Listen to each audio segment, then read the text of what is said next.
Hai semuanya, apa kabar? Semoga semuanya sehat ya. Kembali lagi di Minggu Malam IG Live Dr. Kevin. Halo semuanya. Nah, pada malam hari ini saya juga akan kedatangan narasumber yang sangat ahli di bidangnya, yaitu Dr. Nings. Nanti kita akan ngobrol-ngobrol, membahas gimana sih perkembangan saat ini, COVID-nya gimana. Karena banyak banget nih ibu-ibu hamil yang hamil tuh terkena COVID. Bahkan yang mau lahiran pun juga totonya kena COVID. Jadi nggak sedikit ibu-ibu hamil tuh yang pas sudah mau lahiran malah jadi bingung tuh tempat lahiran di mana, ya kan? Yang suka ketukar. Iya. Sambil menunggu Dokter Ning, silakan nanti kalau yang mau nanya-nanya, itu tuh bisa ada di kolom komentar, question box tuh di bawah situ yang ada tanda tanyanya. Bisa tulis di situ. Halo.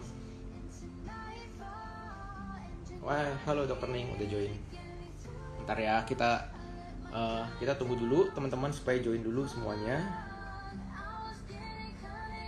Gitu. Jadi kenapa sebetulnya diadakan IG Live ini? Karena memang banyak sekali pasien-pasien saya yang hamil maupun yang nggak hamil itu terinfeksi COVID-19, ya. Ini belum apa udah masuk banyak banget ya pertanyaannya. Nanti ya kita ke question box-nya nanti kalau udah ada sekalian sama narasumbernya. Gitu. Gimana, apa kabarnya kalian semua? Gimana percovidannya? Banyak banget gak yang kena COVID di sekitar kalian? Karena banyak banget yang mirisnya adalah pada saat ibu hamil itu mereka terkena COVID dan terkena gejala yang berat, sedang berat sampai masuk ke ICU. Nah itu tuh susah banget untuk kita untuk mengobatinya. Di satu sisi dia lagi hamil, satu sisi dia terkena COVID. Gitu. Nggak sedikit udah beberapa kejadian seperti itu. Oke, ini kita undang Dokter Ning ya bareng kita. Semoga nanti halo Dokter Ning. Halo Dr. Kevin. Halo, selamat malam. Gimana Dokter Ning, Selamat apa kabar? malam. Udah mau digangguin nih malam-malam, hari Minggu malam bahkan. Gimana Dokter Ning kabarnya? Gak apa-apa. Baik. Baik ya. Gimana COVID di sana makin Dr. banyak Kevin ya? juga baik? Iya, puji Tuhan baik sih. Cuman ya itu dok, akhir-akhir ini banyak banget. Jadi pasien-pasien tuh yang mau yang mau lahir, bahkan itu tuh jadi ngabarin dokter-dokternya gitu kan. Dok, saya positif COVID. Nah itu kan jadi susah banget tuh untuk cari rumah sakit ya. Karena kita tahu sendiri, waduh gila di Jakarta tuh, jadi nggak banyak juga. Dan nggak semua rumah sakit bisa nerima orang hamil COVID gitu ya. Betul. Jadi susahnya itu, meskipun rumah sakit umum dan dia nggak semua rumah sakit tuh bisa terima COVID gitu. Apalagi yang rumah sakit ibu dan anak kan. Jadi agak lebih berat tuh. Dan sayangnya kan menurut data juga kan itu banyak banget tuh udah ibu-ibu yang 37 minggu lebih yang bahkan yang terkena COVID kan. Itu yang kenapa alasannya malam hari ini saya mengajak Dokter Ning untuk kita bahas sama-sama. Oke, siap. Ya. Gimana dok? Ini kan ada nih varian Delta nih yang saya dengar. Itu emang dia berbeda ya? Maksudnya kan kalau yang tahun lalu kita tahu yang varian alfanya. Nah terus sekarang ini udah muncul beberapa varian baru. Nah biar semua pendengar tahu nih ya, yang follower semua tahu kenapa sih sebetulnya tiba-tiba kok bisa jadi berkembangnya sedahsyat ini kan? Tiba-tiba aja tuh. Gimana coba dok? Ya, mungkin ini ya. Jadi virus itu mutasi itu udah wajar ya. Jadi artinya virus itu memang sudah takdirnya dia harus mutasi gitu.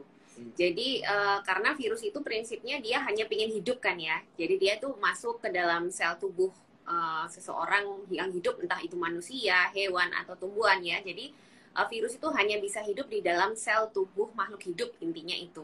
Nah, tiap dia masuk ke dalam sel, dia kan selalu akan memperbanyak diri.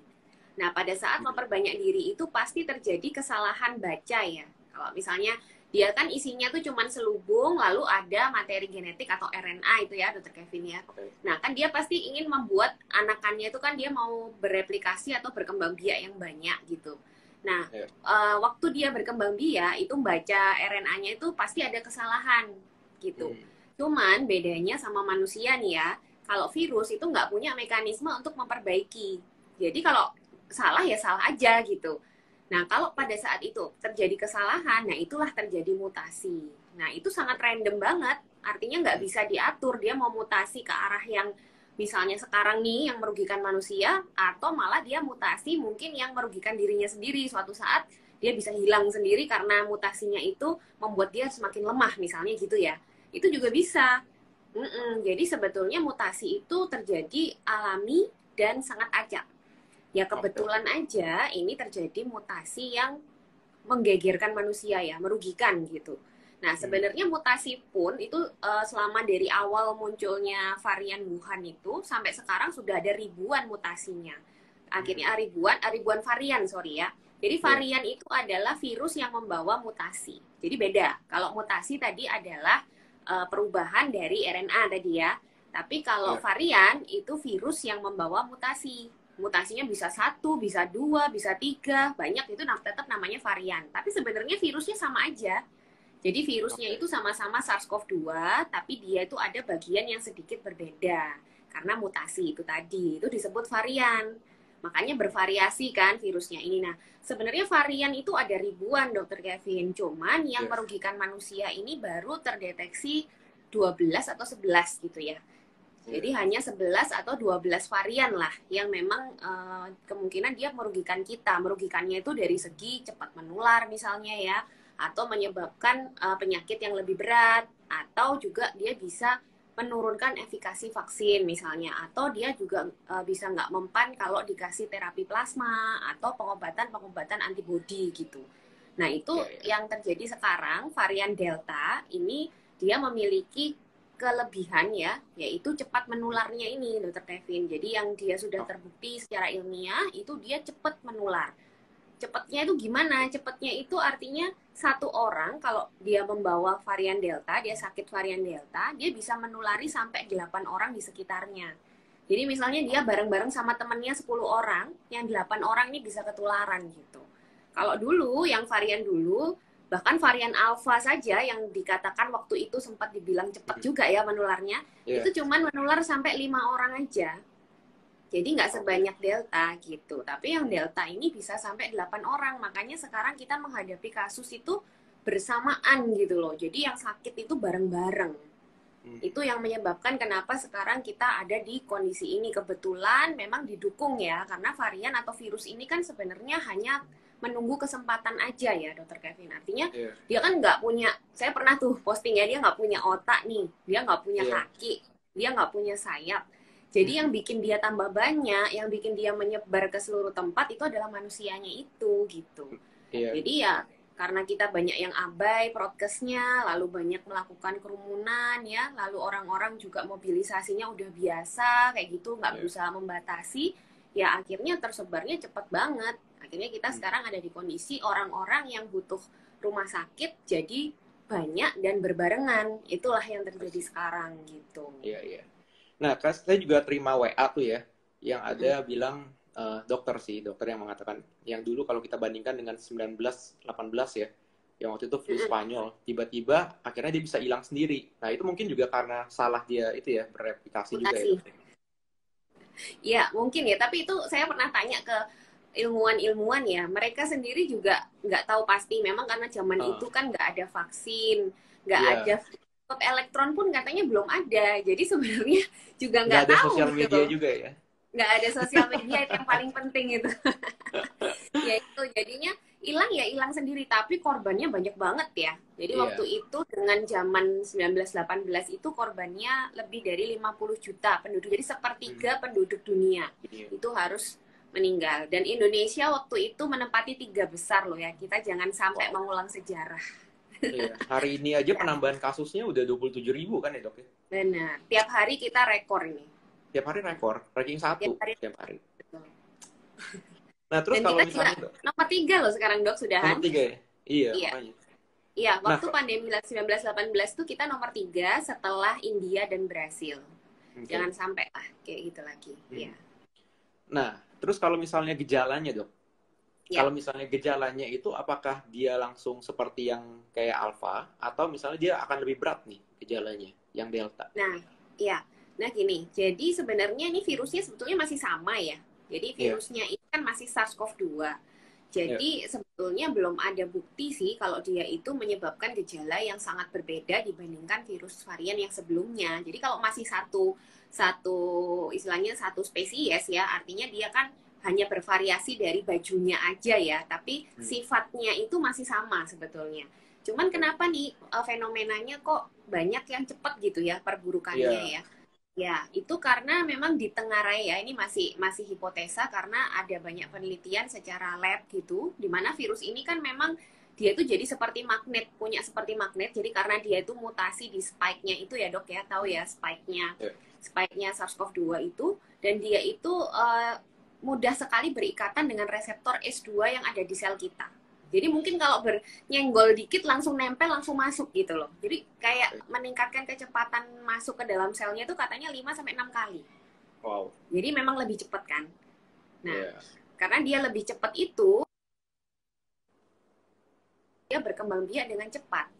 Jadi jumlah virusnya itu cepat sekali jadi banyak gitu. Hmm. Kepotong ya tadi? Iya, iya, tapi nggak apa-apa. Oke kok, bisa kedengar. Iya, jadi Nah, karena masuknya cepat, jadi dia hmm, berkembang biak di dalam itu cepat banget, cepat banyaknya. Jadi hmm, viral load-nya tuh cepat naiknya, Dok. Nah, kalau viral oke. load atau jumlah virus itu cepat sekali naiknya, itu biasanya berkorelasi juga dengan gejala yang lebih berat akhirnya. Tapi itu belum terbukti ya secara ilmiah ya. Tapi kayak ada hipotesa karena ditemukan begitu, lalu juga ditemukan orang-orang yang membawa varian Delta ini kalau di swab itu nilai CT-nya tuh rendah semua. Jadi di Oke, bawah 20 gitu. Hampir kebanyakan oke. begitu. Ya, jadi Iya, itu iya. diperkirakan memang viral load-nya tinggi. Nah, kalau viral load-nya tinggi, ini memang korelasinya nanti ke gejala ya. Jadi makanya cepat sekali perburukannya gitu. Oke, sip. Nah, sebentar, saya potong. Nah, jadi di perbincangan kita malam ini nanti akan ada giveaway juga. Nah, jadi buat teman-teman semua yang pengen giveaway-nya, nanti bisa screenshot untuk acara IG Live kita. Nanti di tag kita berdua sama tag teman-teman kalian ya. Nanti di-share ke IG Story. Nah, lanjut dok. Nah, ini Lanjut. saya pernah baca nih sebetulnya dari WHO atau CDC ya, saya lupa. Jadi untuk cara penularannya itu katanya kalau fomite, jadi kalau misalnya kita pegang benda-benda mati itu tidak termasuk dalam nggak bisa menularkan ya. Meskipun memang kan ada penelitian tuh memang banyak tuh di gagang pintu, di mana itu kan banyak virusnya. Tapi untuk menularkannya sendiri itu bisa gak dok?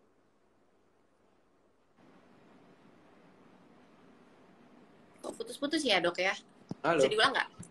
Oh ya, Halo? untuk Hmm. cara penularan dok, varian Hmm. Delta ini, saya pernah baca kalau nggak salah di panduan WHO atau CDC, dia mengatakan bahwa untuk penularan melalui fomite atau benda mati yang kita pegang, tapi kita misalnya Hmm. cuci tangan, nah itu tidak masuk dalam cara penularannya, transmisinya, gitu. Hmm. Nah, apakah ini untuk varian Delta juga berlaku atau enggak ya? Ya, jadi itu sebetulnya adalah penelitian terbaru ya. Jadi memang Hmm, vomit itu bukan iya, jalur utama ya, bukan jalur oke. utama penularan COVID ya. Karena Hmm, memang berapa lama sih virus ini bisa bertahan di luar tubuh betul. manusia? Itu memang sulit ya menentukannya Hmm, karena faktornya banyak banget. Harus suhu berapa, kelembapan berapa, itu juga hmm, ilmuwan pun tidak bisa memastikan betul. karena terlalu kompleksnya lingkungan yang ada di sekitar kita Ya. gitu. Jadi bahkan seperti cuci tangan aja ya dok ya, Hmm, katanya ilmuwan juga kalau kita cuci tangan pakai alkohol itu nggak bisa cuma selesai, itu nggak bisa, minimal harus 30 detik. Jadi kalau belum 30 detik itu belum mati gitu katanya. Terus sabun juga iya, begitu kan, sabun itu harus minimal 20 detik. Nah gitu, iya jadi benar. tidak semudah itu juga virus ini mati gitu ya, tapi tidak tidak juga tidak semudah itu dia hidup lama di luar tubuh manusia gitu. Makanya terus akhirnya kan banyak temuan-temuan tuh di penelitian-penelitian kalau ternyata kalau orang-orang yang apa namanya di benda-benda umum gitu ya, itu diteliti tuh di benda-benda umum tuh di swab gitu dok. Itu ditemukan RNA virus tuh ditemukan. Tapi Iya. kalau ditumbuhkan dia nggak tumbuh, artinya udah Oke. mati kan. Jadi memang akhirnya bilang kalau vomit itu bukan jalur utama. Bukan berarti nggak bisa ya menularkan, tapi bisa. Cuman mungkin kemungkinannya itu tidak sebesar kalau droplet ya. Kan yang paling utama kan lewat droplet, lalu lewat aerosol. Nah itu lebih besar gitu. Jadi bukan berarti kita nggak cuci tangan ya. Justru cuci tangannya harus diperbaiki nih sekarang. Kadang-kadang mungkin orang-orang cuma cuci tangan set gitu ya. Padahal Mm-mm. minimal harus 20 detik loh cuci tangan itu untuk Iya. sabun minimal 20 detik, sedangkan hand sanitizer itu lebih lama 30 detik. Jadi kalau cuma gini-gini doang ya masih belum Heeh. sempurna lah kalau misalnya. Iya. Kalau kalau yang tahun lalu kan kita disuruh nyanyi kan, nyanyi Happy Birthday kalau nggak panjang umur kan. Selama cuci tangan. Iya, sambil cuci tangan. Iya benar-benar. Nah, kalau misalnya dok, penularan melalui aerosol, aerosol itu masih memungkinkan kan? Soalnya kan saya dapat ini nih WA gitu katanya eh, berpapasan aja waktu itu yang di luar negeri tuh, Hmm. yang di Australia kan berpapasan atau yang di ruangan tertutup itu bisa ya. Bahkan ada yang Hmm. bilang cuman buka masker doang 4 atau 5 menit atau 5 detik ya kalau nggak salah ya. Nah, itu udah Iya. bisa kena juga. Itu gimana? Iya, iya. Jadi memang yang kasus yang kemarin itu ya, yang katanya menular lewat papasan, itu kan Iya. terjadi di Australia dan di Cina ya. Jadi di Australia itu memang sistem tracingnya bagus banget. Jadi Hmm. mereka itu ada outbreak, waktu itu sudah tidak ada kewajiban masker ya di sana. Jadi kejadian ini terjadi pada orang-orang yang tidak pakai masker di sana. Jadi di sana itu terjadi penularan, lalu sama mereka itu di tracing, kira-kira tertularnya di mana nih orang-orang gitu. Ternyata setelah di tracing tidak pernah mereka ini kontak fisik, jadi nggak pernah, cuman papasan aja. Iya. Memang tapi lokasinya itu adalah di suatu pusat perbelanjaan. Jadi kalau kita bayangin tuh di mall, Oke. ya di mall.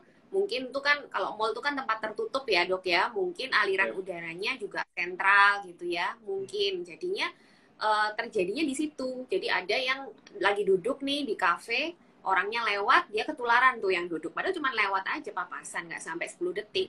Terus ada juga Iya. yang jaraknya 20 meter.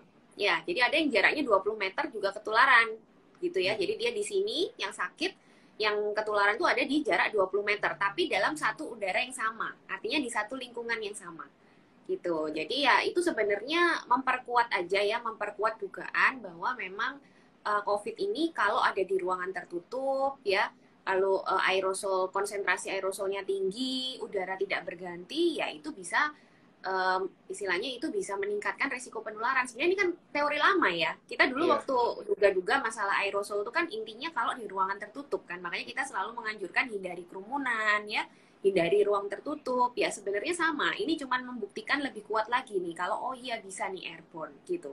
Tapi airborne-nya di tempat tertentu gitu. Tapi dan Iya. orangnya nggak pakai masker tuh. Iya. Iya. Iya. Jadi masker Mm-mm. penting banget sih. Penting banget, Iya. Iya. betul. Iya. Nah, eh untuk teman-teman, saya mau ingetin, kalau misalnya kalian mau ikut nanti ada sesi tanya jawab, bisa tanyanya di kolom question box ya, yang di bawah yang ada tanda tanyanya. Oke. Nah, lanjut dok. Yuk. Nah, ini kan saya sering nih lihat-lihat di sosial media gitu kan. Saya umpamanya orang-orang awam. Mm-mm. Jadi eh, jadi ada yang bilang kalau misalnya kita swab untuk varian Delta itu tuh nanti nggak kedetek gitu. Nanti adanya pada saat nanti misalnya kita di CT scan dada gitu. Nanti baru tuh kelihatan gambaran parunya jelek. Atau bisa juga ada yang bilang, oh ya kan kalau misalnya antigen swab itu CT-nya itu cuma bisa dideteksi kurang dari 25. Jadi kalau misalnya lebih dari 25 itu udah nggak bisa tuh pakai antigen gitu kan. Nah, harus dipakai PCR gitu. Nah, sementara ini kan banyak banget nih sekarang masyarakat tuh yang pakai jual-jual jual beli alat-alat PCR, alat-alat antigen kan, di swab antigen dan mereka swab sendiri gitu. Mm-mm. Eh, itu gimana dok kalau tanggapannya? Ya, jadi sampai sekarang itu semua varian yang ada, termasuk varian Delta, itu masih Hmm, bisa dideteksi dengan alat PCR yang ada, ya. Jadi oke. artinya alat PCR itu kan punya reagen khusus ya, Dokter Kevin Hmm, ya.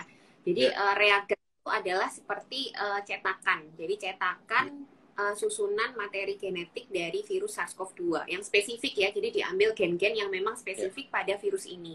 Terus itu dijadikan primer atau dijadikan cetakan pada waktu akan melakukan pemeriksaan PCR. Nah, sampai sekarang itu semua varian ini masih bisa terdeteksi menggunakan reagen lama ini. Nah, kenapa kok kadang negatif? Ya mungkin false negatif, karena memang kemungkinan false negatif PCR kan cukup besar ya, sekitar 20-30%. Karena terkait dengan teknik misalnya ya, terkait juga dengan waktu pengambilan. Jadi bukan negatifnya itu bukan dia nggak bisa mendeteksi, tapi memang dalam lingkup masih false negatifnya itu gitu. Jadi ya sampai sekarang belum ada. Kalau sampai ada varian yang memang tidak bisa dideteksi oleh PCR, itu nanti ada yang namanya varian of high consequences, Dok. Itu dari pembagian dari WHO, pembagian dari ilmuwan-ilmuwan di dunia, itu kan membagi tuh, ada varian of concern, artinya varian yang harus benar-benar kita concern gitu ya, termasuk Delta ini. Terus ada varian of interest, itu adalah varian-varian yang berpotensi merugikan manusia tapi belum terbukti secara ilmiah. Itu tingkatan di bawahnya varian of concern. Nah, di atasnya varian of concern itu ada varian of high consequences namanya. Itu kalau dia nggak bisa terdeteksi PCR, dia akan masuk ke situ. Jadi ini varian yang betul-betul bisa menyebabkan konsekuensi yang gila gitu loh. Karena orang ilmuwan harus bikin primer baru kan. Kalau misalnya ini nggak bisa deteksi lagi gitu. Nah, tapi sampai sekarang belum ya. Jangan sampai ya. Jangan sampai varian of concern ini naik menjadi varian of high consequences. Artinya kalau tidak bisa dideteksi PCR ya harus dibikin reagen yang baru gitu. Nah, sampai sekarang belum ya. Jadi negatifnya di sini itu adalah false negatif. Biasanya kita bisa tingkatkan dengan misalnya dites ulang ya, atau dicari sampel di tempat lain, misalnya swab anal, itu juga bisa, Dok. Jadi ada sebetulnya algoritma dari Perhimpunan Dokter Paru ya. Jadi kalau misalnya kita menemukan negatif, itu gimana nih caranya supaya meningkatkan sensitivitas alatnya, ya kita harus swab ulang atau kita swab anal gitu ya, itu bisa juga, atau dilakukan bronkoskopi lalu diambil bronchoalveolar lavage-nya, itu juga bisa ya. Jadi banyak cara sebenarnya untuk meningkatkan itunya apa, sensitivitasnya. Iya, ngomong-ngomong swab anal, itu kan tahun lalu tuh ada tuh meme-nya kan, yang kalau di Cina mereka drive-thru-nya swab anal. Benar-benar. Itu beneran dilakukan loh, karena lumayan sensitif di situ. Kalau di hidung sama mulut itu cuma 60%. Kalau di anal itu ya 60-70 lah. Tapi kalau kita melakukan 3 pemeriksaan gitu kan lebih, kemungkinan dapat positifnya lebih tinggi kan. Gitu. Iya. Berarti untuk varian Delta itu juga masih bisa di antigen ya, Dok ya? Swab antigen. Bisa dong. Bisa ya? Kalau antigen itu lebih ini sebenarnya, Dok. Antigen itu kan dia memeriksa membrannya ya. Membran nukleokapsidnya. Kan ini yang mutasi kan spike-nya ya. Jadi membran nukleokapsidnya tuh masih sama. Jadi ya bisa dengan swab antigen. Oke. Nah,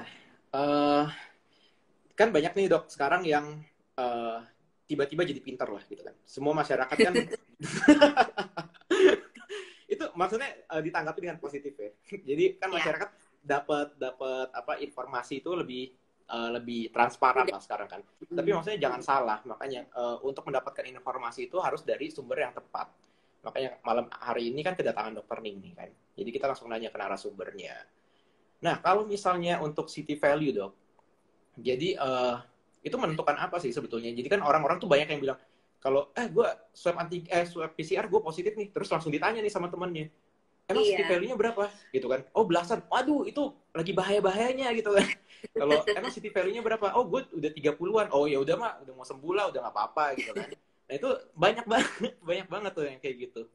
Nah, itu sebenarnya city value itu apakah menentukan dia udah mau sembuh, terus apakah dia keparahan penyakit atau apa, Dok? Iya, buat pamer-pameran juga kan. Lu berapa? 12. Oh, gue udah 30 gitu ya. Biasanya buat pamer-pamer begitu. Iya.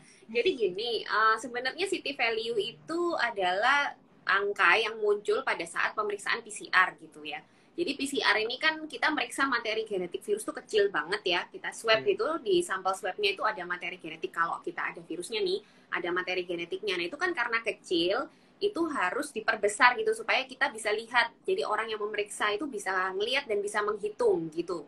Nah, terus akhirnya dia diperbanyak ya, pakai alat itu diperbanyak, kayak diperbanyak. Terus nanti kalau tes tertentu dia akan keluar lampunya. Jadi ada mencolok lampunya. Nah, itu berarti sudah terbaca nih. Oh, berarti positif. Nah, itulah nilai CT. Nah, nilai CT itu adalah berapa putaran yang dibutuhkan supaya kelihatan pendarannya tadi itu. Jadi misalnya kalau seandainya materi genetik yang ada di sampel swabnya itu sedikit, kita kan membutuhkan putaran yang cukup banyak supaya baru kelihatan gitu ya. Jadi mungkin sampai 30 kali diputer gitu baru kelihatan. Tapi kalau materi genetik di sampel swabnya itu banyak, mungkin kita hanya cukup memutar 10 kali, 12 kali udah kelihatan. Jadi nilai CT itu sebenarnya itu gitu, dan itu menunjukkan jumlah materi genetik yang disampel, bukan di dalam tubuh kita gitu.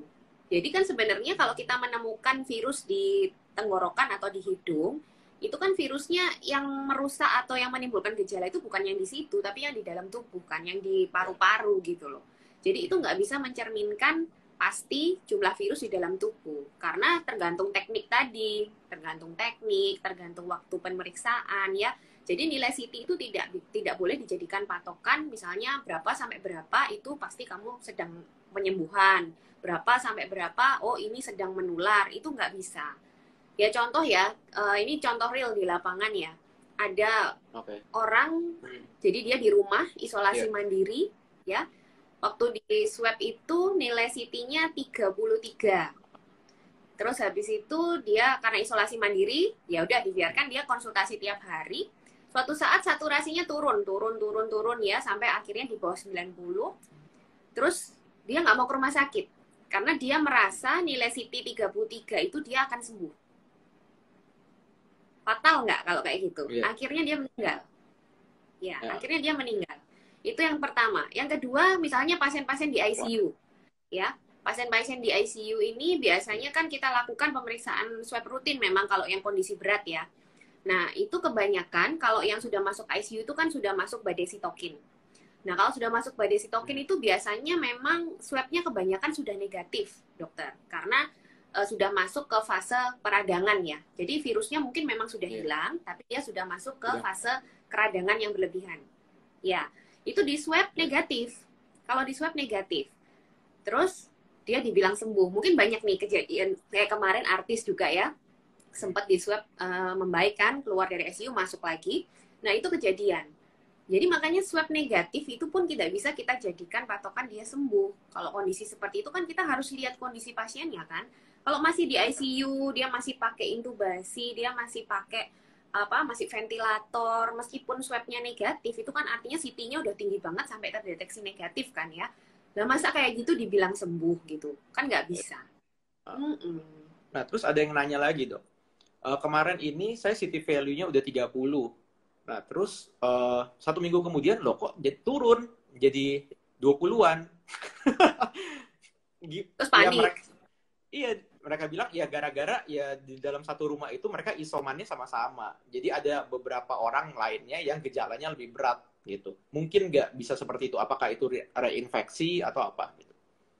Ya, sebenarnya kalau mau isolasi bersama, itu memang idealnya adalah orang-orang yang dari klaster yang sama ya dok. Itu idealnya. Tapi sebenarnya selama ini, kalau misalnya sama-sama positif jadi satu, itu tidak akan bisa terjadi infeksi pingpong. Karena pasti masing-masing akan membentuk kekebalan.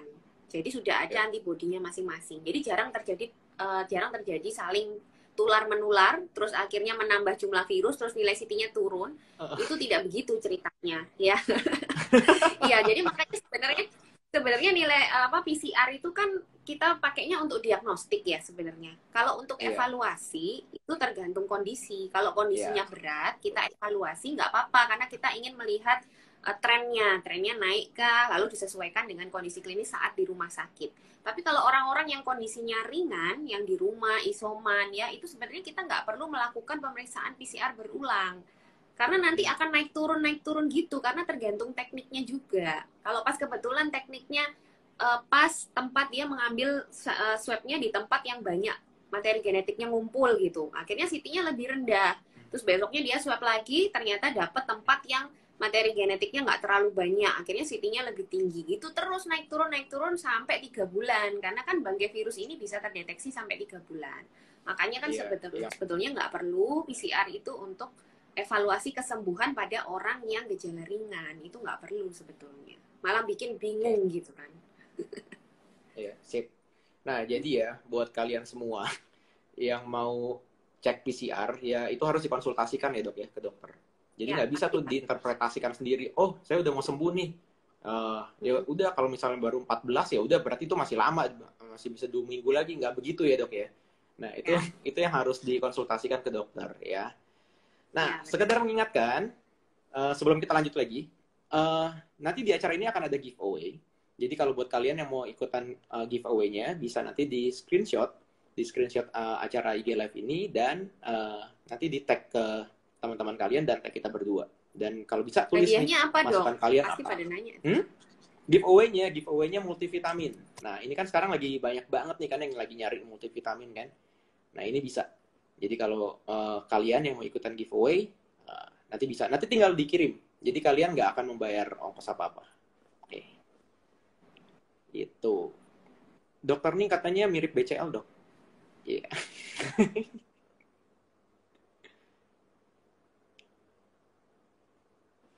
Oke, terus buat kalian yang mau nanya-nanya, bisa nanti pertanyaannya di question box ya, yang ada tanda tanyanya di bawah. Nanti di akhir sesi ini akan ada sesi tanya jawab. Oke, lanjut ya. Kita tunggu dulu. Dokter Ning dulu. Dokter Ningnya lagi muter-muter sinyalnya. Yang buat kalian yang mau nanya-nanya boleh ya langsung di question box yang di bawah tanda tanya itu. Ntar ya. Kita lihat dulu question box-nya. Banyak banget nih yang nanya. Ntar kita sambil undang Dokter Ning lagi. Sabar ya.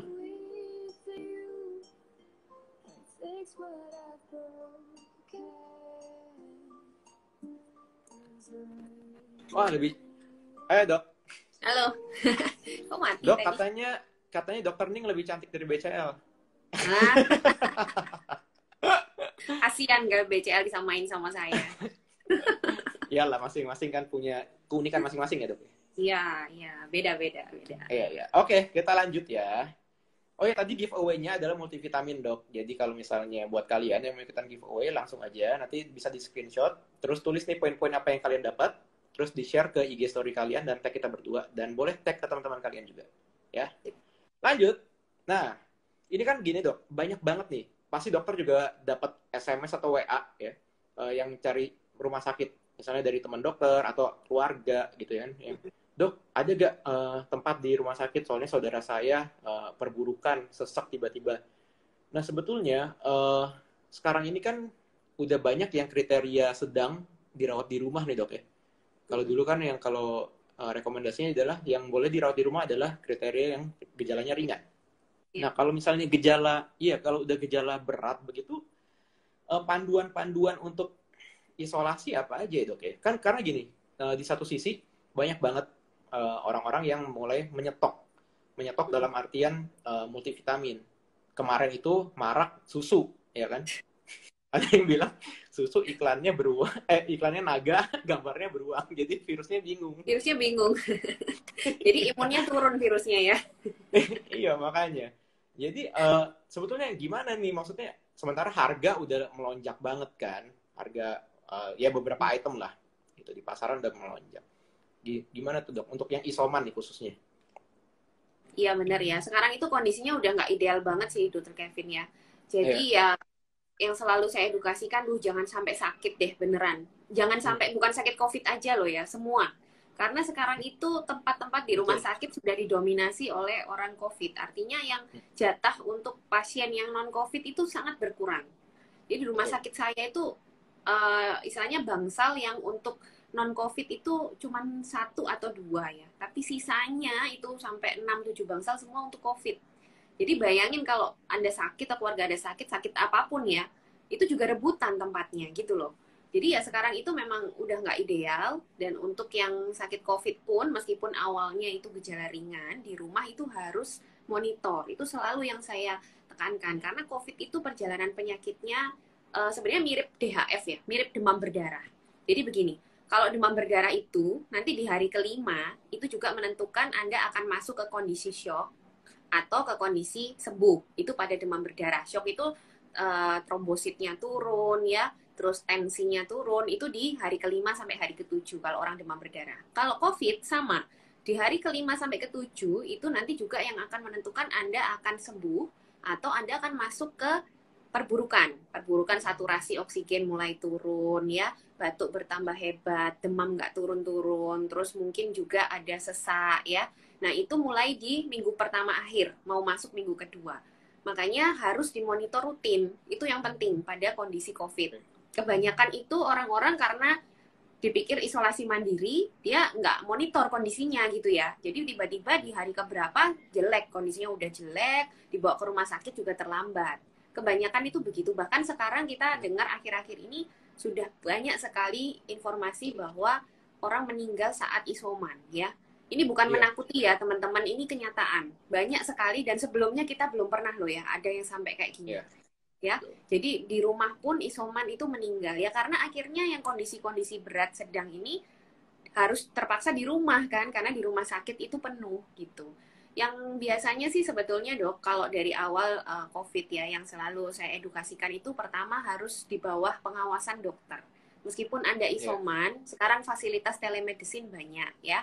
Kalau misalnya puskesmas tidak bisa menghandle Anda, mungkin mereka juga banyak beban, pakai telemedicine. Jadi dari awal sudah konsultasi dokter. Kalau perlu tiap hari itu lapor sama dokter. Dok, begini kondisinya, begini kondisinya. Jadi tahu kira-kira, oh ini harus waspada Bu, hati-hati. Mulai sekarang cari rumah sakit. Karena kita kan butuh waktu untuk cari rumah sakit. Jangan kalau pas kondisi udah jelek, baru cari rumah sakit gitu. Itu maksudnya monitor tuh seperti itu. Jadi kalau Anda dimonitor di bawah pengawasan dokter, itu dokternya akan bisa ngomong, ini sudah mulai turun nih Bu, mendingan cari dari sekarang rumah sakit. Gitu. Jadi ya kayak gitu-gitulah ya, itu yang penting. Terus yang harus dilakukan ya sebenarnya sama seperti yang lain ya, latihan pernafasan, berjemur ya. Untuk vitamin dan lain-lain itu sebenarnya optional ya. Kalau Anda mau beli punya ya nggak apa-apa, kalau nggak punya ya yang penting makan sayur sama buah. Itu juga isinya vitamin gitu. Jadi nggak usah panik ya. Kalau aduh nggak dapat vitamin di mana-mana habis, udah makan sayur buah aja itu juga isinya malah lebih lengkap daripada suplemen ya. Jadi vitamin kalau memang kehabisan, nggak ada biaya untuk beli vitamin yang sekarang mungkin mahal-mahal, ya udah makan sayur buah, berjemur ya, istirahat cukup, udah itu aja, sama konsultasi ke dokter untuk obat-obatan apa yang diperlukan. Jadi nggak usah panik buying duluan ya, apalagi beli susu segala itu saya nggak tahu loh itu yang mulai siapa sih tiba-tiba ada susu. Ya, kalau seandainya memang benar ya, gini aja logisnya ya teman-teman. Kalau itu memang obat COVID ya, kenapa kok dunia tidak rebutan sampai ke Indonesia semua ngambil susu itu gitu ya? Itu logik aja lah. Kalau memang sudah ditemukan obat COVID ya, entah itu ivermectin, entah itu susu, kenapa kok yang heboh cuma negara kita gitu loh? Negara lain kok nggak ada yang sampai rebutan gitu ya? Harusnya kan pasti demand-nya tinggi, semua negara mencari gitu ya, kayak vaksin gini lah ya. Kalau vaksin kan kita rebutan nih di semua negara, itu artinya memang betul gitu loh, betul memang vaksin ini bermanfaat. Tapi kalau yang cuman berebut adalah orang-orang di dalam negara sendiri, ya kita harus mikir dong, masa negara lain itu ya gimana ya, masa kalah pinter sama negara kita gitu ya. Ya itu tuh logika bodoh-bodohan aja lah gitu. Jadi ya jangan gampang percaya lah gitu. Itu marketingnya bagus tuh berarti tuh. Ya itulah makanya itu saya penasaran yang mulai siapa sih ini susu ini kok tiba-tiba diperebutkan. Dan yang menyedihkan dok, mereka tuh juga beli oksigen, jadi tuh banyak banget yang pakai oksigen tuh, jadi tabung-tabung oksigen tuh dibawa di rumah gitu kan. Iya iya. Itu tuh, nah itu juga apa namanya akhirnya panik buying juga ya. Dan padahal rumah sakit sekarang butuh banget oksigen ya. Iya. Betul banget. Tapi sebenarnya nggak bisa disalahin juga loh. Kalau kayak gitu orang harus isolasi mandiri di rumah ya sebenarnya salah satu yang harus mereka punya memang oksigen. Cuman ya akhirnya itu tadi ya rebutan. Bahkan saya lihat berita di mana di Lampung ya itu ada nakes yang sampai dipukulin gara-gara ada keluarga pasien mau berebut ngambil tabung oksigen sampai segitunya sekarang ya. Jadi makanya udah gimana ya jangan sampai sakit lah udah itu. Jangan sampai kayak gini kondisinya memang parah-parahnya. Iya. Kita masuk ke ivermectin bentar ya dok ya. Ya tadi udah disinggung dikit. Iya karena udah disinggung kan. Kalian. Sebetulnya event itu kan obat cacing dan nggak sedikit nih ya, nggak sedikit orang-orang yang udah minum, bahkan yang petinggi-petinggi pun juga udah minum dan memberikan testimoni gitu kan, Ya. memberikan testimoni bahwa oh saya minum ivermectin dan sampai sekarang aman-aman aja sebagai pencegahan, jadi bukan untuk pengobatan. Jadi mereka yang belum kena pun mereka ya udah minum rutin tuh, banyak banget. Nah itu Ya. gimana dok untuk tanggapannya? Iya, jadi mungkin gini ya. Yang pertama kita harus paham dulu. Jadi penyakit COVID ini adalah infeksi virus ya. Jadi infeksi virus itu pada dasarnya itu sebetulnya obatnya ya antibodi saja ya, antibodi tubuh kita. Semua virus ya, kita bilang ini semua virus ya, seperti demam berdarah itu kan juga nggak ada obatnya, tapi kok banyak orang sembuh karena demam berdarah terus sembuh ya karena antibodi masing-masing sama dengan COVID. Cuman memang ada 20% yang bisa memburuk ya pada COVID, tapi ini masalahnya sudah ada gangguan sistem imun dari awal gitu loh, bukan karena dia nggak minum obat tertentu atau apa, bukan. Jadi perburukan yang terjadi pada COVID itu murni sistem imun. Artinya sistem imun seseorang itu sudah terganggu sejak awal. Jadi tidak ada hubungannya, oh saya nggak minum antivirus jadi memburuk, itu enggak ada. Karena antivirus sendiri belum ada sebetulnya ya untuk COVID. Jadi kalau Anda misalnya cuma dengar testimoni, wah ini pegawai saya kasih nih semuanya sembuh gitu ya. Lihat dulu dong gejalanya. Kalau gejalanya ringan, dia isolasi mandiri nggak pakai obat apa-apa ya bisa sembuh gitu loh. Bukan karena obatnya ya, itu pertama. Terus yang kedua, ivermectin ini sebenarnya memang ada penelitian laboratoriumnya, dok. Jadi kita sebutnya penelitian in vitro ya. Jadi di penelitian laboratorium itu memang ada salah satu komponen dari ivermectin yang katanya bisa mencegah virus itu masuk ke dalam sel tubuh manusia. Tapi itu penelitian di laboratorium. Nah, kalau misalnya itu dikonversikan dosisnya dengan dosis obat cacing yang sekarang kita pakai, itu kurang sekali. Harus dinaikkan 300 kali lipat. Ya. Jadi harus tinggi sekali dosisnya, baru dia bisa menimbulkan efek antivirus itu. Nah, itu kenapa BPOM itu belum setuju. Karena sekarang ini, ivermectin yang sudah diedarkan ini kan selama ini hanya untuk obat cacing dengan dosis yang sesuai untuk obat cacing. Nah, untuk virus itu belum tentu sama dosisnya. Yeah. Makanya BPOM itu memberikan izin untuk obat ini dijadikan uji klinis. Dan ini sedang berjalan ya. Jadi sedang berjalan dilakukan oleh Balitbangkes kerjasama dengan beberapa rumah sakit. Nanti ivermectin yang diberikan ini sekalian akan diuji. Jadi dosis berapa, kalaupun dia efektif itu dosisnya berapa. Ya semacam terapi plasma lah ya. Jadi terapi plasma itu kan juga terapi yang diujikan ya. Jadi izinnya itu sebenarnya untuk itu, bukan untuk pengobatan secara luas, itu sebenarnya tidak. Tapi kalau misalnya Anda misalnya dikasih nih sama dokter dengan dosis yang sekarang dipakai untuk cacing, itu sebetulnya aman. Karena ini kan memang sudah beredar lama, sudah diberi izin dengan dosis segitu, artinya memang dosis ini dalam rentang yang aman. Cuman efektif atau tidak untuk COVID kan kita belum tahu. Dan apakah dosis itu cocok untuk dia menimbulkan efek antivirus, belum tentu juga, makanya harus diuji klinis. Jadi intinya begitu ya. Kita itu buru-buru sih sebenarnya, kita terlalu buru-buru, tapi mungkin karena memang semua panik, dok. Wajar ya.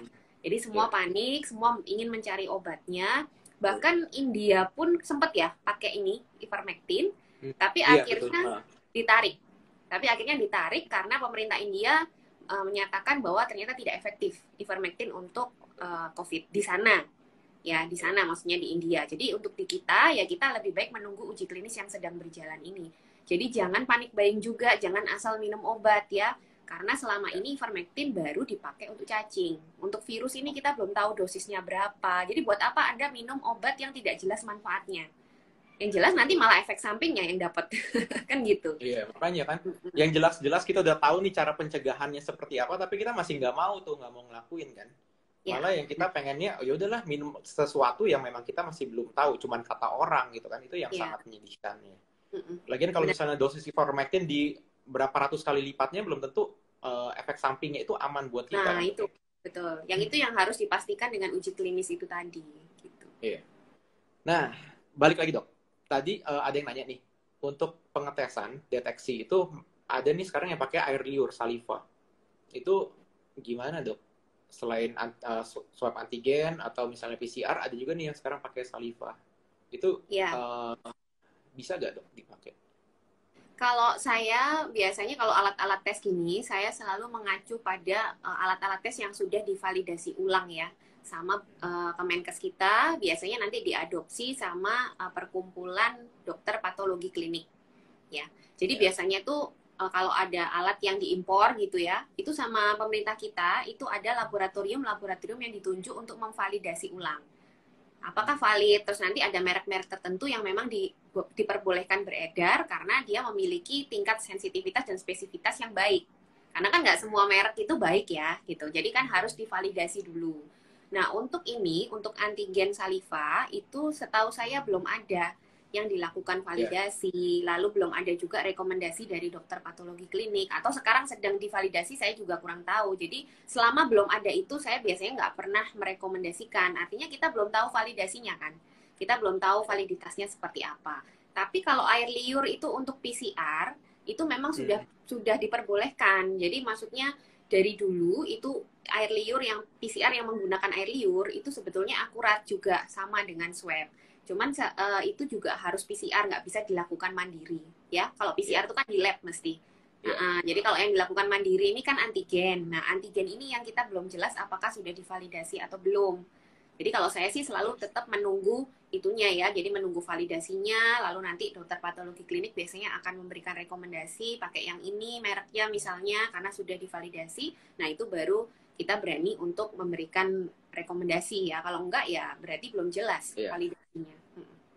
Ya, jadi lagi-lagi ya, buat kalian eh, yang pengen ngecek, mendeteksi apakah terkena COVID atau enggak, ya sebaiknya langsung ke laboratorium ya. Jadi jangan jangan tes sendiri terus ternyata oh gue negatif nih, terus udah jalan-jalan ternyata bergejala. Nah itu kan yang nggak bagus gitu kan. Jadi Ya. bukan kita memutus mata rantai, malah kita nambahkan gitu. Nah itu yang sangat disayangkan ya. Oke, lanjut dok. Nah terakhir, poin terakhir sebelum kita ke sesi tanya jawab. Untuk cara pencegahannya, jadi kan selalu dokter selalu menggengungkan gitu ya. Lebih baik kita mencegah daripada nanti kita harus mengobati gitu kan. Kalau mengobati sekarang rumah sakit udah nggak ada, udah hampir udah kolaps lah intinya kan sekarang orang mau cari rumah sakit aja udah nggak ada. Meskipun yang bukan COVID ya, jadi itu sangat kalau mau sakit jangan sekarang gitu kan kalau orang bilang. Nah ini gimana cara untuk mencegahnya sebetulnya untuk yang varian Delta nih yang katanya yang ganas banget cara transmisinya kan juga lebih cepat. Itu Iya, gimana tuh? jadi ya kita kalau sudah tahu sifat virusnya, mestinya kita bisa berpikir harus gimana ya. Jadi kan tadi sudah Ya. saya ceritain nih, jadi virusnya ini sekali dia nempel gitu kayak ada magnet langsung masuk gitu kan. Ya. Berarti yang harus kita lakukan adalah kita semakin menghalangi dia masuk ya. Karena dia tidak Hmm. membutuhkan banyak virus, jadi dia tidak harus membutuhkan satu kelompok virus berapa gitu baru bikin kita sakit. Enggak, lebih Oke. sedikit aja sudah bisa bikin kita sakit karena dia masuknya lebih gampang. Jadi kalau saya mengedukasi seringnya memberikan ilustrasi. Jadi seandainya kemarin kita tuh waktu berhadapan dengan varian yang sebelum Delta, itu kita pakai masker yang biasa gitu ya, satu lapis, Ya. itu harusnya virus tersebut menginfeksi kita itu misalnya 100 virus gitu. Misalnya nih ya, Ya. 100 virus. Dengan masker yang biasa kemarin, itu virus bisa berkurang jadi cuman 80 misalnya. Jadi kan berkurang tuh, dosisnya Ya. kan 100, ya kita nggak sakit waktu itu, ya. Karena kan Ya. kita butuh 100 Cuman. virus untuk sakit, Ya. tapi dengan masker biasa, 80 virus kita udah nggak sakit. Tapi untuk yang varian baru, itu mungkin dosis infeksiusnya dia butuh 2 kali lipat, artinya 50 aja dia sudah bisa bikin kita sakit.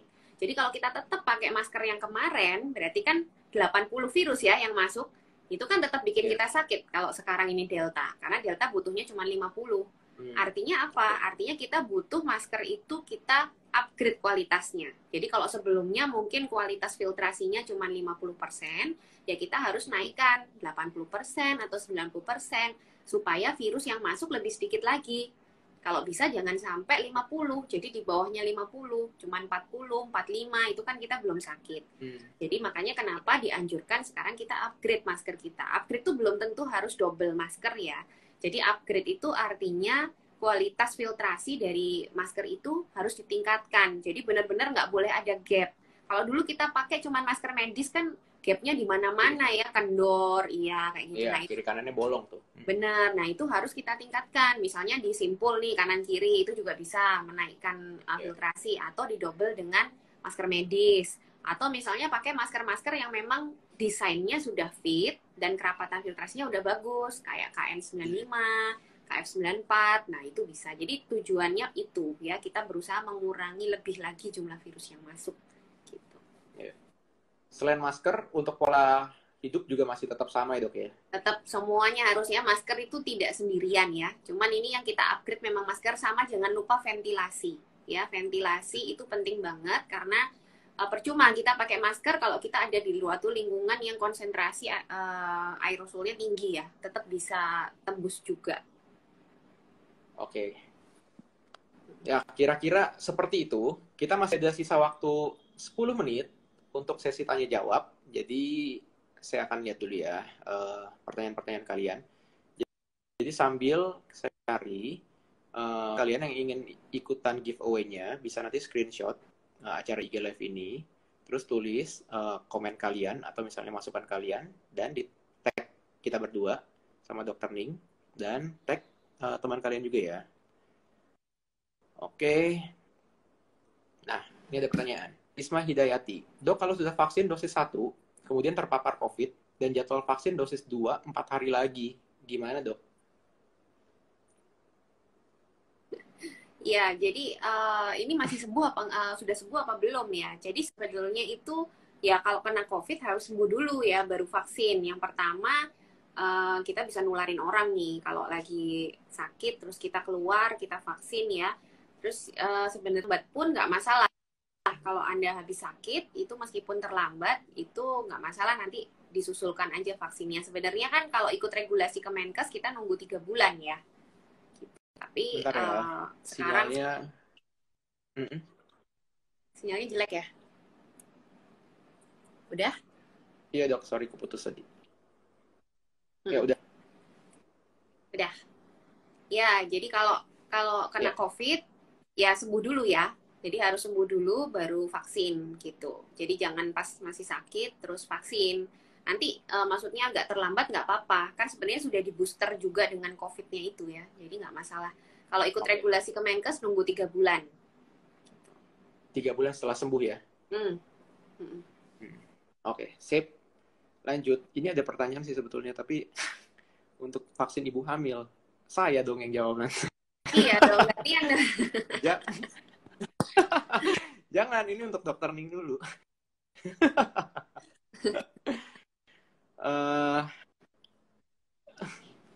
Banyak sekali nih. Kalau misalnya, ini ada yang nanya masker sih. Kalau untuk pakai masker dok, untuk di bagian luar masker medis, bukan bagian dalam. Mengapa masker kain harus di bagian luar masker medis, bukan di bagian dalam? Ini kayak lagi pertanyaan cerdas karena cermat ya. Iya, jadi harus dibayangkan gitu ya. Kalau masker medis itu kan kalau kita pakai masker medis itu filternya tuh sebenarnya bagus ya, kan dia sudah 3 lapis. Tapi kan selalu ada gap tadi yang kita bicarakan ya. Jadi ada gap mesti di kanan kiri. Nah, itu tujuannya dikasih masker kain luarnya supaya gap itu tertutup gitu. Jadi kalau kebalik itu manfaat itu tidak tercapai. Jadi kalau cuma masker kain aja, filtrasinya juga kadang kan tidak ada standar ya kalau masker kain. Terus kita kasih masker medis di luar kan dia tidak membantu apa-apa, fitnya juga dia tidak membantu, tapi filtrasinya juga dia tidak membantu juga gitu. Jadi ya percuma kalau cuma filternya aja tapi tanpa ada gap ya akhirnya tidak tercapai maksud dari upgrade masker itu tadi gitu. Makanya kalau masker medis di dalam, masker kainnya di luar tujuannya untuk menutup kekurangan dari masker medis gitu. Oke. Sip. Thank you, dok. Lanjut ke pertanyaan selanjutnya. Nah, dari Nita Rosmalia, isoman sampai dengan berapa lama, dok? Harus swab lagi atau enggak? Untuk keluarga serumah yang negatif atau yang merawat, apa boleh aktif keluar rumah? Nah, kan tadi udah sempat ditanya. Ya, betul. Ini pertanyaan sejuta umat ya. Mungkin banyak yang belum paham. Pertama gini dulu, kalau misalnya ada keluarga Anda yang positif, itu keluarga yang lain meskipun dicek negatif itu belum tentu negatif beneran ya, karena kalian itu adalah kontak erat. Ya, kontak erat itu kan kalian 24 jam berinteraksi dengan orang yang akhirnya dideteksi positif ini dalam waktu 2 minggu terakhir atau 2 hari sebelum orang ini sakit misalnya. Itu waktu penularannya. Jadi Anda itu kontak erat. Nah, kontak erat itu prinsipnya kita harus menunggu sampai 2 minggu masa inkubasi itu kita memastikan kita nggak tertular. Karena virus ini punya masa inkubasi sekitar 3-14 hari. Makanya keluarga yang serumah itu meskipun awalnya dites negatif harus tetap karantina dulu. Nah, nanti bisa diperpendek karantinanya dengan periksa lagi, entah PCR, entah antigen, ya itu ada caranya. Nanti hari keberapa, terus nanti kalau misalnya negatif bagaimana, itu ada caranya. Tapi tetap harus di rumah dulu, nggak boleh terus hari pertama satunya positif, satunya negatif, yang negatif langsung aktivitas nggak boleh ya. Karena itu adalah kalian tuh kontak erat gitu. Kontak erat itu adalah orang-orang yang resiko tinggi tertular sebenarnya. Justru kalian harus di rumah dulu sampai memastikan resiko kecil sekali Anda tertular gitu. Jadi itu gunanya karantina pada orang-orang kontak erat. Nah, untuk yang isoman itu sampai berapa lama? Jadi virus ini itu punya perjalanan penyakit sekitar 10-14 hari kalau gejalanya ringan ya. Kalau gejala ringan itu sebetulnya virus ini di hari ke-10-14 itu nanti dia sudah dilawan sama antibodi. Kalau sudah dilawan antibodi nanti dia akan mati-mati sendiri. Nah, pada saat dia mati itu ya nanti kita gejalanya membaik ya. Gejalanya membaik terus kita sudah tidak menular lagi. Nah, itu yang disebut sembuh. Tidak perlu kita lakukan swab lagi. Karena kalau swab PCR itu bisa positif terus kan. Tadi saya bilang bangkainya bisa sampai 3 bulan. Meskipun Anda sudah nggak menular, tetap terdeteksi positif. Padahal waktu itu Anda sudah tidak sakit. Jadi kita lihat perjalanan penyakitnya, masa menularnya terlewati, gejala Anda hilang, nah itu yang disebut sembuh. Kadang-kadang yang bingung gini dok, sudah dibilang 10 hari gitu ya, terus ada yang nanya, wah saya hari ke-10 kok masih batuk ya dok? Nah itu artinya Anda belum sembuh, jadi Anda harus nunggu sampai gejalanya hilang. Ya misalnya Anda gejala hilang di hari ke-15, sudah nggak batuk sama sekali. Nanti lepas isolasinya harus ditambah 3. Jadi 15 ditambah 3, baru Anda keluar isolasi itu hari ke-19. Jadi nggak semuanya juga 10 hari ya, jadi harus dipahami. 10 Iya, betul. Sebelum 10 hari Anda negatif, itu tidak boleh langsung keluar isolasi ya, karena PCR juga bisa false negatif gitu. Oke. Tadi ada yang nanya, kalau misalnya kita swab antigen itu boleh di hari keberapa ya dok ya? Kan beda tuh sama PCR.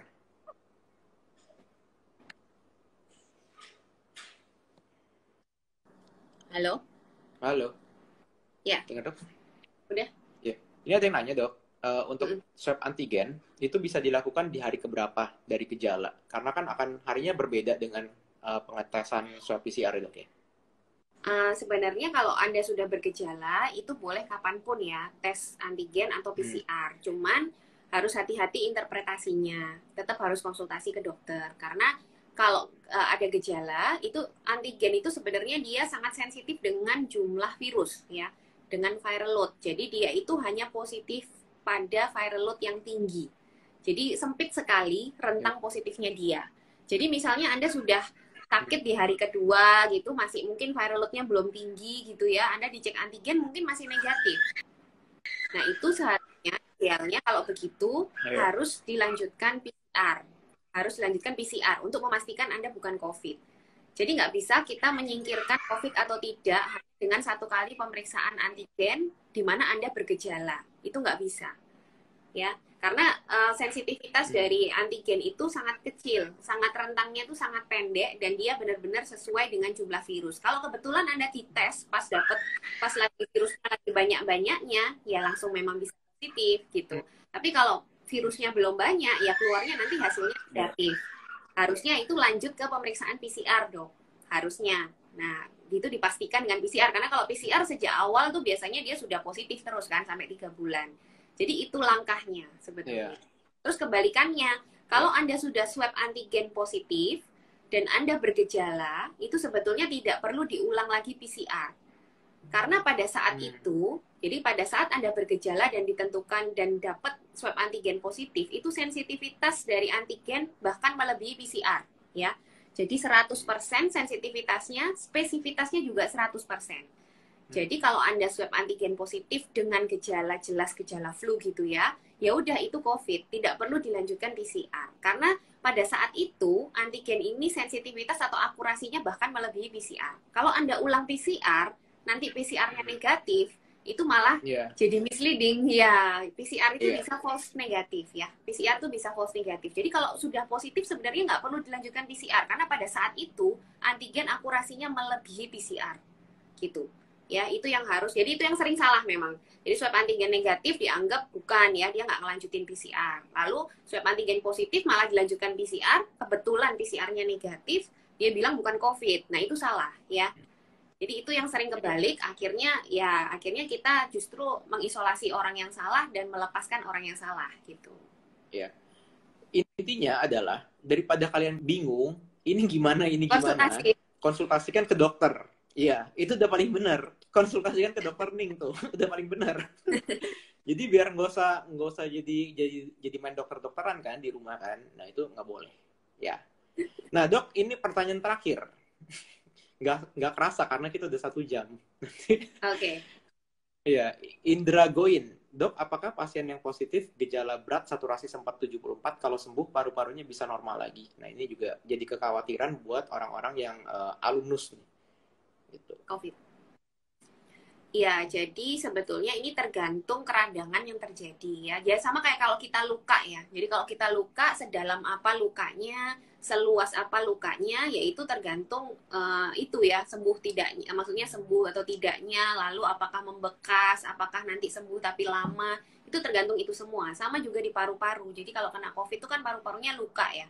Nah itu tergantung nih keradangannya seberat apa, lalu seluas apa ya. Tapi kebanyakan kalau yang memang gejalanya berat seperti itu sih sepertinya kok bisa ya pulih, cuman mungkin ada sisanya yang kita sebut fibrosis itu ya dok ya. Jadi fibrosis itu adalah kayak kalau kita luka itu bekas gitu loh.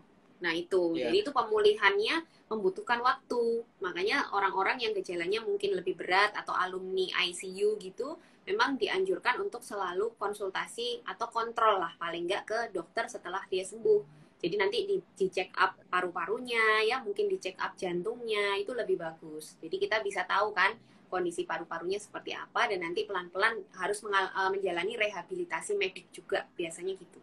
Jadi nanti dilatih lagi nafasnya kayak gitu ya, butuh waktu lah untuk mengembalikan. Tapi tidak semua tidak bisa kembali ya. Jadi jangan takut, artinya ya kalau misalnya itu lukanya sedikit, bekasnya juga tidak luas, ya itu bisa kok kembali. Iya. Oke. Jadi sedikit rangkuman aja. Jadi intinya kalau misalnya sekarang kita sedang berhadapan dengan varian Delta yang lebih ganas dibandingkan dengan tahun lalu. Gitu. Bahasa awamnya kira-kira seperti itulah. Cara pencegahannya masih sama, cuman masker disarankan untuk 2 lapis, ya. Intinya nggak harus 2 lapis, tapi gimana kita cara meningkatkan efektivitas kita untuk menggunakan masker. Ya, cara untuk pola hidup kita juga harus cara menjaga kebersihan juga harus tetap masih sama, nggak boleh lengah, karena kalau misalnya kita sakit pada saat ini itu akan sangat susah untuk mencari rumah sakit ya, meskipun yang COVID ataupun yang non COVID gitu. Jadi untuk para ibu-ibu hamil sekedar update, jadi baru-barusan ini POGI sudah mengeluarkan rekomendasi untuk divaksin untuk ibu-ibu hamil yang resiko tinggi atau mempunyai faktor penyakit bawaan seperti misalnya hipertensi, tekanan darah tinggi, diabetes, kencing manis, atau misalnya mempunyai massa tubuh itu yang lebih besar, misalnya obesitas, ya kegemukan. Nah itu udah boleh divaksin dari 12 minggu sampai 33 minggu usia kehamilan. Ya, itu rekomendasinya seperti itu. Jadi kalau misalnya udah lebih dari 33 minggu gimana? Itu masih boleh untuk divaksin. Jadi yang namanya rekomendasi. Ya.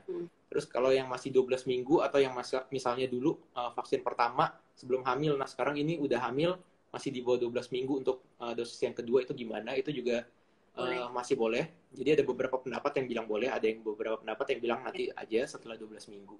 Ya, cuman nanti kita harus tunggu dulu karena ini masih dikaji ulang. Jadi tunggu dari pemerintah. Ya. Jadi untuk vaksinnya apa aja, kalau dari rekomendasi POGI itu boleh semua vaksin yang sudah masuk ke Indonesia. Ya. Meskipun Pfizer sama Moderna kan juga akan masuk ya dok ya? Ya. Nah itu juga boleh.